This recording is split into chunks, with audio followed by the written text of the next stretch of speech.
Welcome to Chapter 12. Hello, my name is Nurufidra Andraini, and now I'll explain about cash flow estimation and risk analysis.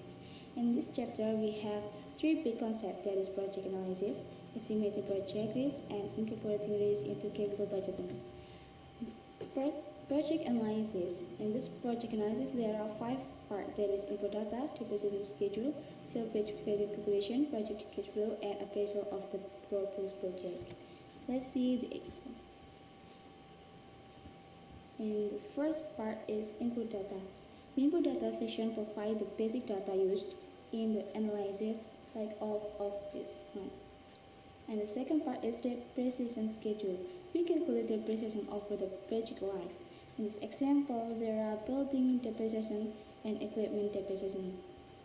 And at the end of this part, we will get a ending book value from each depreciation. This for building depreciation and this one for equipment depreciation. The third part is salvage value calculation. Here we show the estimated cash flow the firm will release when it disposes of the building and equipment. In this calculation, the ending book value of building and equipment depreciation from part 2 is counted in this part. This is it. And at the end of this part, we will get a total of net cash flow from salvage from building and equipment. The fourth part is project cash flow. We use the information developed in part 1, 2, and 3 to find the project's forecast stream of cash flow. In this part, don't forget to count at time 0, the usually negative number. And at the end of this part, we will get a project cash flow or cash flow timeline from 0 time until the last year. The last part is appraisal of the proposed project. We calculate the key decision criteria like NPV, IRR, MIRR, and also payback.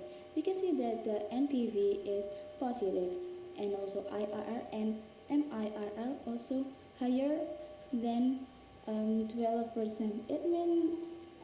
It appears that the project should be accepted. Okay, back to presentation. Estimating project risk. There are three types of risk, that is standalone risk, corporate risk, and market risk. Standalone risk. The risk an asset will have if it were a firm's only asset and its investor owned only one stock.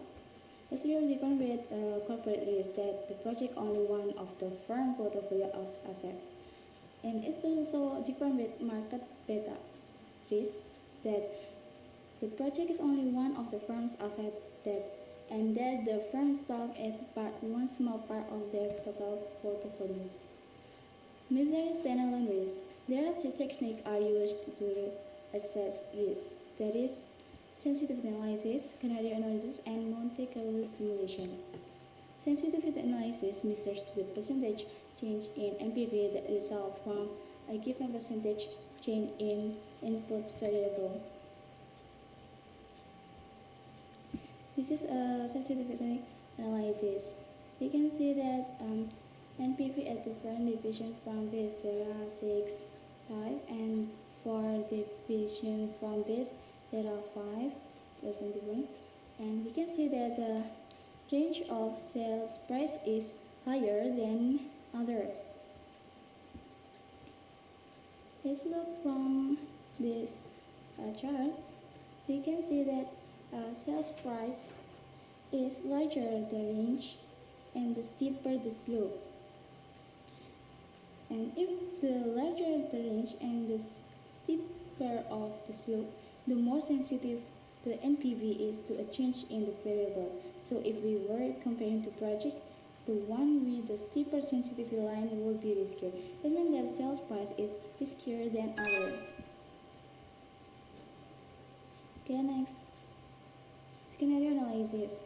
Scenario analysis is a technique that allows for their extension. It brings in the probabilities of change in the key variable, and it allows us to change more than one variable at a time. There are two types of scenario, that is best case scenario, and worst case scenario. Usually, in best case we use 50% for probability and 25% for best case scenario and worst case scenario. And at the end of this part, we will search a coefficient of variation that this is from average of standard deviation and expected NPV.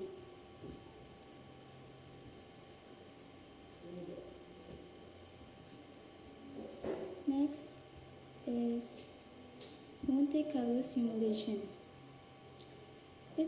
It's named like that because the type of analysis grew out of work on the mathematics of casino gambling. Monte Carlo simulation is a version of scenario or runs, and in each run the computer picks at random a value for each variable. So this process is repeated perhaps 1000 times, so it generating 1000 NPV. Then incorporating risk into capital budgeting. There are two methods are used to incorporate project risk into capital budgeting.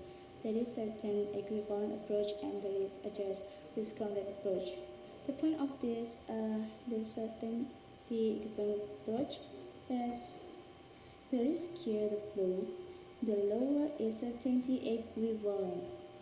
And for the risk adjusted discount rate approach is the greater risk, the higher the discount rate is increased when evaluating riskier default project. Okay, thank you for watching my video. Don't forget to subscribe, like and comment. Thank you.